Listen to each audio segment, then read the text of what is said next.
Magandang araw. Sa video na ito, ituturo ko kung paano gumamit ng eGov mobile app.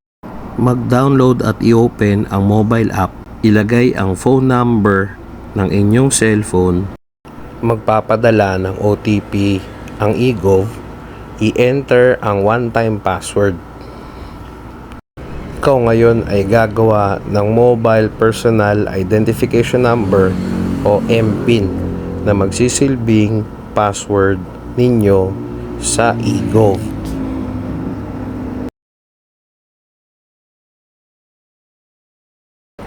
I-retype lang ang iyong nagawang MPIN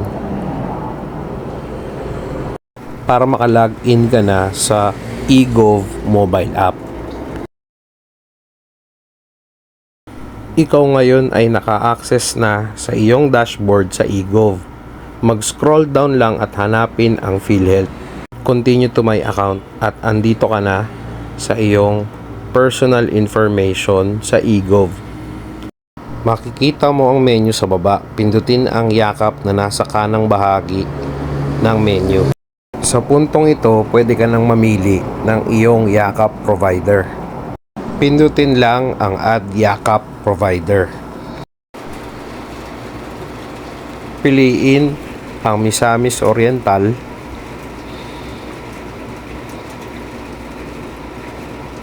at piliin naman ang Lagindingan. Makikita mo ang Yakap Facility ng Lagindingan RHU. Pindutin ang Select at pindutin ang Yes button.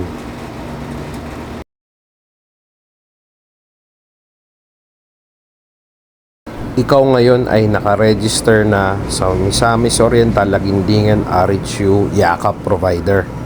Gawin din ito sa iyong dependent. Pindutin ang Add Yakap Provider.